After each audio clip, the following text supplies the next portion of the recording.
Raríssimas, raríssimos e raríssimas, bom dia, René de Paula Júnior falando aqui no Radinho de Pilha, 5 de junho de 2024, quarta-feira, 2024 mesmo? Será que eu não estou falando aqui de 1922 talvez? Eu tenho um autor de imensa predileção, alguém que foi vital para a minha formação afetiva, intelectual, de sensibilidade, que era o humorista carioca Milor Fernandes. Eu adoro Milor Fernandes, eu li tudo que me caiu na mão, comprei tudo que eu pude encontrar, né? Fiquei muito chateado quando ele faleceu e em algum lugar, em algum backup meu, eu tenho um e-mail do Milor, porque acho que no final dos anos 90 eu tinha usado se não me engano, um poema dele, não lembro exatamente para quê, e eu resolvi fazer a ousadia de tentar contatar o Milor para ver se ele permitia. E ele respondeu. Ele agradeceu, respondeu, elogiou, achei aquilo o máximo. Eu não sei onde está mais isso, mas Milor, eu tenho absoluta adoração. Por favor, leia Fábulas Fabulosas, compre onde você encontrar. O livro é absolutamente magnífico. Mas é do Milor uma frase que cada vez mais se torna atual. Ele estava falando do Brasil, mas acho que a frase, infelizmente, tem um alcance internacional, uma validade global cada vez mais clara. Ele uma vez falou que no Brasil o passado não passa. Mas ontem eu estava com a minha mulher, a gente liga ali a televisão, tem alguma coisa para a gente ver no YouTube, algum dos vídeos que a gente assina, e tinha um vídeo da BBC que me deixou de queixo caído, moral caída, várias coisas caídas, porque o vídeo mostrava o ressurgimento do fascismo na Itália. É isso, o ressurgimento. A minha dúvida eu estava conversando agora com um raríssimo, muito querido, a minha dúvida é se em algum momento o fascismo tinha desaparecido, tinha sido curado, né? Se isso é simplesmente, sei lá, como um câncer que volta. Não, eu tenho a impressão que o que acaba acontecendo é que de tempos em tempos a filha da putice, perdão, né? O radicalismo ou o extremismo pega mal, né? Sai de moda, fica esquisito, então as pessoas escondem. Então imagina, Segunda Guerra Mundial, a Alemanha é derrotada, um país que era nazista de cabo a rabo. O que acontece com os nazistas? Morreram todos? Não, tem muita gente viva. É lógico que nem todos eram nazistas, claro que não. Mas o que acontece com os nazistas? Foram todos presos, passaram por um processo de reeducação sentimental. Provavelmente na hora que a coisa fica meio esquisita, que você já não tem mais o apoio oficial, né, ao seu preconceito, ao seu ódio, às suas teorias completamente mirabolantes, você fica pianinho, né? Você fica ali, você entra debaixo do tapete e fica escondidinho até o dia em que surge um Bolsonaro, um Trump, um Putin, e aí possa ser louvável, bacana, né? Joinha, você sair para a rua ostentando a sua absoluta podridão espiritual e mental e afetiva. Bom, desculpa, eu tô aqui, é uma digressão, porque é uma coisa muito difícil de engolir, perdão. Mas vamos voltar para a reportagem da BBC, um repórter excelente, muito corajoso, inclusive, porque ele vai para Milão, que é uma cidade pela qual eu tenho imenso apreço, me parece um lugar civilizadíssimo, berço da moda, né, um lugar chiquérrimo, né, manifestações públicas a favor da memória de Mussolini, vou repetir, Mussolini, aquele monstro. Vale lembrar que o fascismo não foi inventado pelo Hitler, o fascismo não foi inventado pelo Goebbels, na verdade quem inventa o fascismo é o Mussolini. Na década de 20, se eu não me engano era repórter, né, o jornalista, eu não sei, imagina, era um cara de humanas, quem diria, né, ele resolve ressuscitar as glórias do Império Romano, né, fazer um culto à própria personalidade, né, um culto à violência, um culto à guerra, acho que é inculto, porque isso tudo é de uma burrice extraordinária. né? E ele inventa o fascismo. O Hitler acha aquilo lindo, o Hitler era um outro panaca, um outro ridículo, né? E acha no máximo aquela ideia, nossa, roupinhas, vamos desfilar de uniformes diferentes, com botas reluzentes, né? Vamos marchar por aí apavorando todo mundo. O Hitler se inspira no fascismo italiano. É engraçado porque, para mim, é sempre muito difícil de associar essa brutalidade do fascismo com o temperamento italiano. São Paulo é uma cidade cheia de italianos, eu convivo com italianos a vida inteira, né, e é difícil imaginar que o fascismo tenha nascido lá. Pois bem, o fascismo nasceu lá e não morreu. Não morreu. Né? O Mussolini, para minha alegria, e eu vou confessar que a minha Schadenfreude é quando você se alegra com a desgraça alheia. Mussolini foi linchado, né? Ele e a sua amante e outros asseclas foram linchados, espancados até a morte e pendurados, pelados de cabeça para baixo. Né? O que eu sempre achei um fim justo para qualquer Putin, Bolsonaro, Trump, qualquer um desses malucos. Né? Essa humilhação, né? Essa desacralização do corpo. Mas, bom, pois bem, desculpa, eu estou aqui de novo me deixando levar pelas emoções, perdão, né, tenho que me controlar um pouco mais, mas é que é muito difícil em 2024, né, 102 anos depois, né, você vê gente usando camisas negras, fazendo manifestações diante do túmulo do Mussolini e fazendo a saudação fascista. Para quem não conhece a saudação fascista, ela é idêntica à saudação nazista, e a saudação nazista se inspirou na saudação fascista, porque essa teria sido a saudação do Império Romano. Eu não sei por que as pessoas têm esse fascínio, né, pelos impérios, sendo que, pensando bem, bom, Roma até que foi mais tolerante, foi mais diversa do que esses caras jamais pretenderam ser. Né, Roma foi muito menos preconceituosa, foi muito mais aberta, né, foi muito mais civil do que esses truculentos, esses brutamontes, esses amantes da morte jamais foram. Mas vamos voltar para a reportagem da BBC.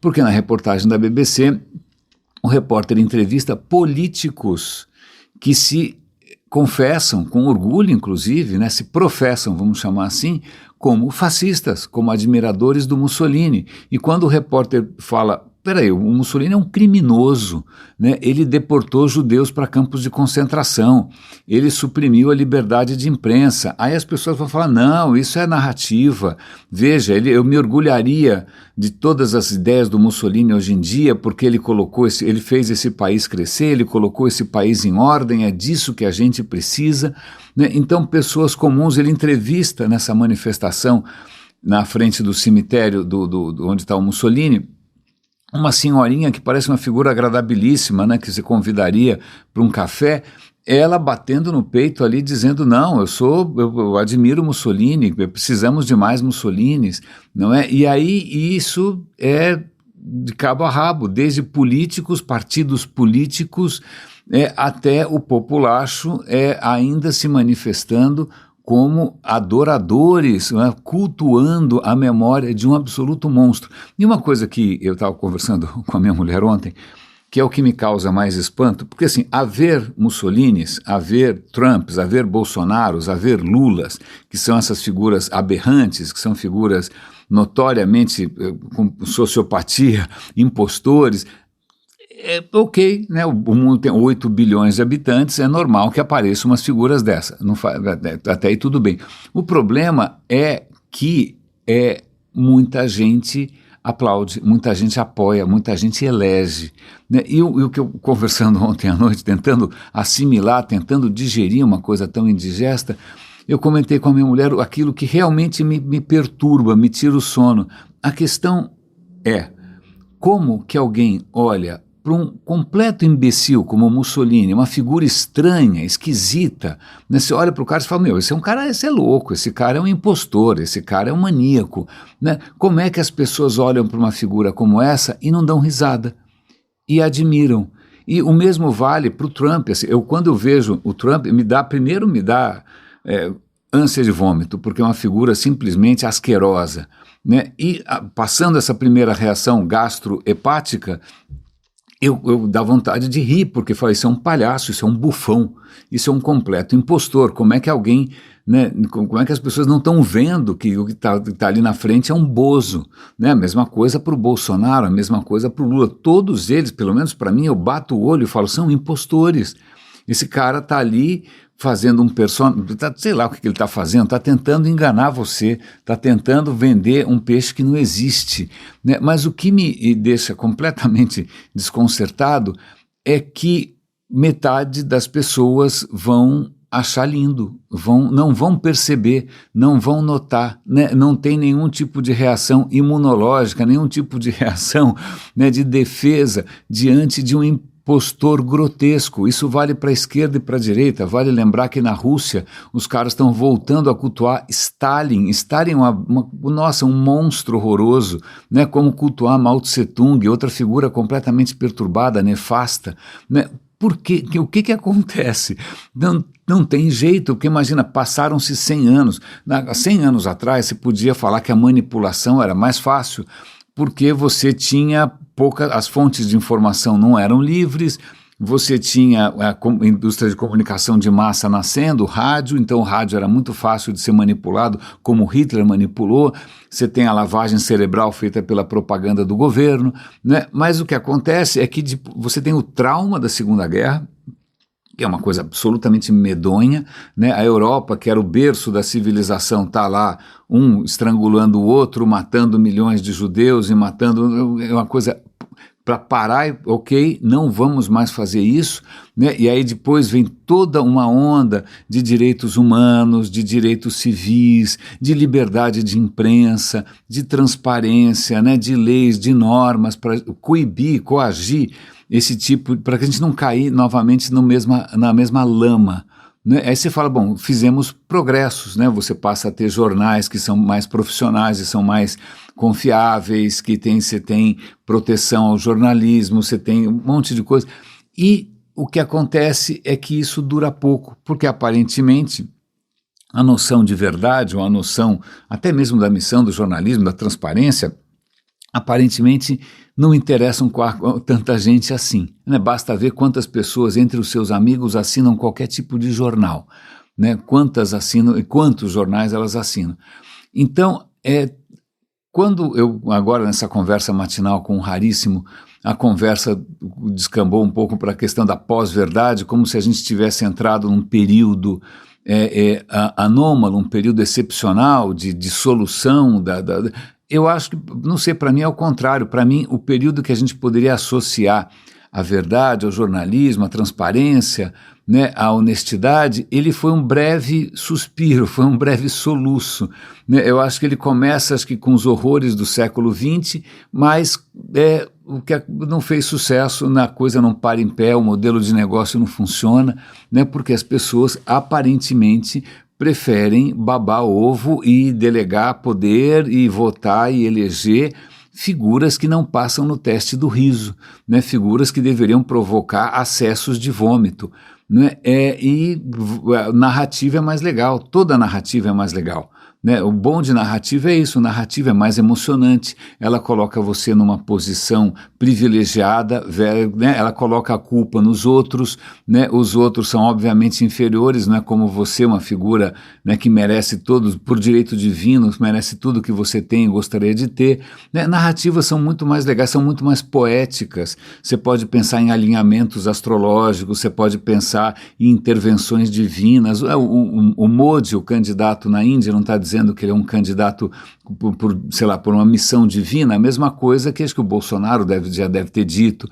Esses caras todos acham que eles são enviados de alguma divindade com um senso de humor muito, muito, muito peculiar.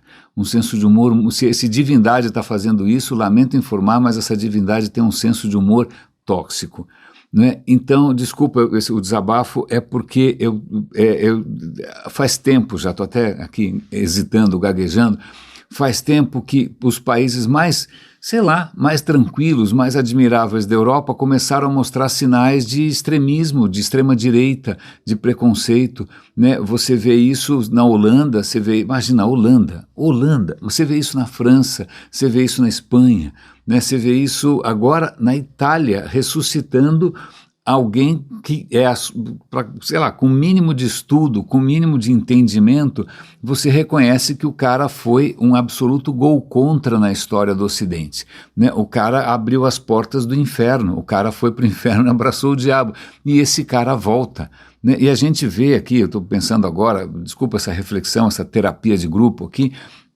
mas quando o bolsonarismo, vamos lá, o que é bolsonarismo? Como se isso fosse uma doutrina, né? Como se fosse algum princípio, os 10 mandamentos, um livro, né? Tem um livro sagrado do Bolsonaro, não tem, né? O Bolsonaro era uma figura patética, ridícula, a vida inteira, de uma hora para outra ele é eleito no susto, né? Porque uma facada não deu certo, né? E de uma hora para outra essa figura ridícula, um impostor, uma figura de quinta categoria, baixo clero, né? Uma figura que estava ali naquele caos do centrão nefasto.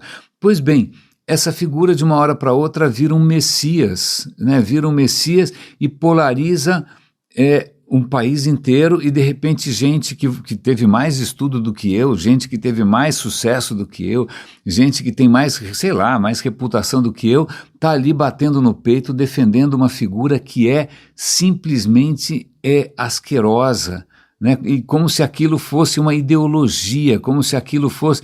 Aí você fala, bom, ou a pessoa passou por uma lavagem cerebral, ou ela sempre foi escrota e não teve vergonha. Então, na verdade, a minha tese aqui não é uma tese, eu lembro, você deve lembrar que ontem eu introduzi a palavra melhorismo. Melhorismo é aquela crença de que a humanidade pode ser melhorada, né? Eu vou introduzir aqui, não é nem o piorismo, é o mesmismo. Na verdade, a gente continua a mesma coisa, a gente só disfarça.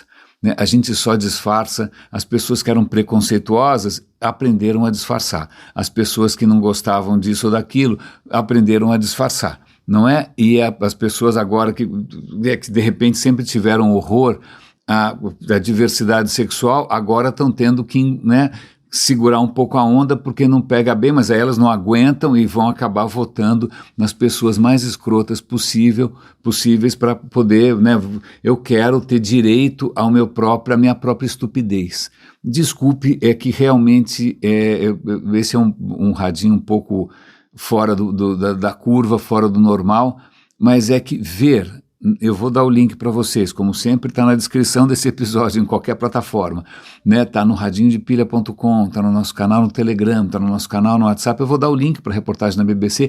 É assustador você ver uma rua na Itália com gente marchando, fazendo aquela saudação ridícula, é um bando de tiozinho, mas tem umas tiazinhas também, tem juventude também, juventude, não é só uma coisa geracional, não é? Celebrando a memória. Então, se Mussolini voltasse, né, se tivesse aí a segunda vinda de Mussolini, a segunda vinda de Stalin, a segunda vinda, sei lá do que, do Emílio Garrastazu Médici, sei lá quem, nossa, ia ser uma apoteose, né? Isso é muito desconcertante, porque eu fico pensando aqui, né, tentando aqui trazer à tona o melhor de nós, até que ponto, qual é o potencial real que a humanidade tem de efetivamente enterrar esses fantasmas para sempre. Parece que não, né? É muito maluco. Bom, tudo bem, tem um consolo, pelo menos na Índia, a eleição do Modi, ele ganhou pela terceira vez, esse monstro também, mas pelo menos o apoio político dele parece que está muito diminuído. O cara deve estar preocupado, mais ou menos como o Lula agora está preocupado, né? Ele voltou como se fosse a terceira vinda do Messias, né, para salvar o mundo, né, do apocalipse. Mas ele deve estar agora desesperado, percebendo que ele não tem mais o mesmo mojo, né? Não tem mais a mesma potência mágica, né? Então, sei lá, então não sei se isso me anima, se não anima, mas ver 102 anos depois, pessoas educadas, pessoas bem alimentadas, né? Pessoas de novo com discurso de ódio contra a imigração, contra a diferença, né, inventando esses fantasmas. Não, nosso problema é a extrema esquerda, estamos aqui reagindo à extrema esquerda. Ok, extrema esquerda também é outra patetada, é outra coisa patética, mas, desculpa, isso realmente mexe com fundamentos daquilo que eu posso acreditar, esperar e professar e exercer. Então, realmente não é um dia para celebrar. Eu não tinha ideia, não sei se você estava acompanhando, não sei se algum dos raríssimos aqui está na Itália, pode contar alguma coisa dessas, mas a impressão que dá que de repente se você quisesse fugir desse país, né, como muitos amigos já saíram daqui, para onde você vai? Né, porque parece que o ódio aos estrangeiros, o nacionalismo ridículo, o preconceito racial, o preconceito de comportamento tá voltando a ser fashion, voltando a ser bacana, voltando a ser moda. Então vamos respirar um pouco. Falando em Índia, tem uma notícia interessante aqui, duas. Uma delas é bastante preocupante. Na eleição agora da Índia, imagina, 1 bilhão e tanto de pessoas votando, é uma operação gigante, 33 pessoas envolvidas na eleição morreram de calor, né? Morreram de calor. O calor é tanto que 30 e tantas pessoas morreram. Bom, no México, 30 e tantos candidatos foram assassinados nessa última eleição, 100 e tantos foram agredidos. A prefeita de uma cidadezinha acabou de ser metralhada por, 19 tiros, né, porque estava denunciando um cartel. Bom, então existem inúmeras maneiras, né, de políticos morrerem, mas agora na Índia, calor, eu vou dar o link, aliás, para essa história do México. Ariel Palacios estava contando isso ontem. É uma notícia interessante. O México é a visão para mim de tudo que pode dar errado, né? E elegeram agora, aliás, essa foi uma prefeita mulher, né, que também não conseguiu resistir à pressão do narcotráfico. Mas voltando para a Índia e para o calor. O que é interessante é que na Índia está voltando a moda. Não é mais nenhum tipo de preconceito, ou racismo, ou ideias totalitárias, não. Está voltando a moda a moringa, ou o equivalente indiano da moringa, coisas parecidas. Para quem não teve uma infância, né, na década de 60, moringas são frascos, são garrafões de barro, de cerâmica. É barro cozido, não chega a ser, não é cerâmica, acho que não foi queimado. São vasos de barro que você usa, ou usava pelo menos, para guardar água, né? Você tinha aquelas moringas que tinham um cheiro delicioso, não sei se alguém lembra aqui do cheiro de uma moringa, né? Tinha uma torneirinha meio vagabundinha ali, você colocava o seu copo e saía uma água fresquinha. A água estava sempre fresquinha na moringa, não precisava de geladeira. Por que que a água da moringa estava sempre fresquinha? Física, não é nenhum milagre. É que imagina, o barro é poroso. Se o barro é poroso, ele acaba absorvendo a água que você colocou, uma parte da água que colocou ali dentro, e na superfície do barro, que fica úmida, a água começa a evaporar. Quando a água evapora, esse é um processo espontâneo, vamos lembrar aqui do vestibular do Enem, é um processo sim espontâneo, a água evapora espontaneamente, mas ele é um processo endotérmico, quer dizer, a água evapora roubando calor. Ela aproveita o calor ali do ambiente, o calor do barro, para evaporar, e ela leva esse calor consigo, ela leva essa energia consigo. Então, quando a água evapora, ela resfria o pote. Então, uma moringa é naturalmente, por um processo espontâneo, né, completamente natural, ela é mais fresca que se você deixasse um copo de vidro em cima da pia. Né? Se você deixar o copo em cima da pia, ele vai ficar na temperatura ambiente. A moringa, por esse processo espontâneo de evaporação, ela vai estar sempre mais fria. Pois bem, na Índia, que está com esse problema monstruoso de calor, eles estão redescobrindo essas tradições, eles estão começando a usar potes de barro para servir água. Você pode até cobrir o pote com um pano molhado, também ajuda ainda mais essa história. E algumas startups estão descobrindo como usar esse mesmo princípio para esfriar o ambiente. Então, paredes cobertas com barro úmido, ou com terracota, ou seja o que for. Elementos construtivos também feitos de barro, justamente para baixar o calor em alguns graus, de maneira absolutamente natural. Eu achei essa história bárbara, né? Vale lembrar que durante várias civilizações descobriram maneiras de lidar com o calor excessivo. Você tinha aquelas torres de vento no Irã, na Pérsia, você tem esse uso do barro, você tinha a Grécia que pintava as casinhas de branco, né? Que você orienta ali o sol, você tem no Marrocos aquelas ruas super estreitas para que a rua fique sempre na sombra, para evitar a soalheira. Se você já foi num desses bazares marroquinos, em Fez, sei lá, Marrakech, você vê que as ruas são muito estreitas, está tudo na sombra e ainda tem em cima das ruas, uma cobertura, né, meio improvisada ali para proteger do sol a pino. Né? Mas tudo isso a gente perdeu essa sabedoria, a gente perdeu esses conhecimentos ancestrais, vernaculares, né? Vernaculares quando é uma invenção de um lugar, porque a gente inventou o ar-condicionado e aí falou, bom, dane-se, vamos esquecer essa história toda, esquece moringa, esquece barro, porque agora tem geladeira, né, e agora tem ar-condicionado, que curiosamente pioram a situação ao invés de melhorar, né, porque para você refrigerar um quarto, um prédio, você esquenta o ambiente muito mais do que você resfriou lá dentro. Né? Então, veja, a Índia, que está aqui desesperada com o consumo de energia cada vez maior por conta dos condicionadores de ar, agora está redescobrindo processos espontâneos, processos orgânicos, processos naturais de lidar um pouco com a soalheira sem aumentar o problema. Eu achei essa história muito legal. Agora, só para encerrar, porque acho que essa foi meio exaustiva, esse meu desabafo com relação à volta do fascismo italiano. Acho que não tem vacina para isso, tem? Acho que não, né? A gente está há 100 anos tentando vacinar as pessoas, não adiantou. Né? Mas antes que a gente se considere, só para a gente ter um pouco mais de humildade e não achar que a gente realmente é o pináculo da criação, que nós fomos feitos à imagem sei lá de quem, né? Vamos pensar no nosso DNA, né? Aquele código que a gente já conhece agora bastante bem, cada vez melhor, né, que determina como você funciona, como você não funciona, certo? Certo. Cada célula sua, seus zilhões de células, cada célula sua tem uma cópia desse DNA, é uma cópia desse livro sagrado, por assim dizer. As instruções estão lá, tá? Mais ou menos 6 bilhões de letras, tá bom?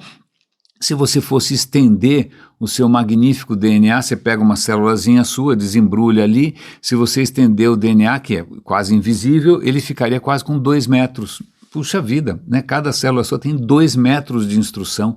Se você fosse imprimir isso tudo, essas letrinhas todas no livro, daria mais ou menos, quantos livros? Eu já esqueci, 200 livros grandes. Imagina, as instruções do seu corpo, né, você precisa de 220 grandes livros, certo? Certo, que beleza, mas isso é mais uma prova de que a gente é uma criatura especial, hashtag, só que não, porque descobriram agora o recordista mundial em código genético.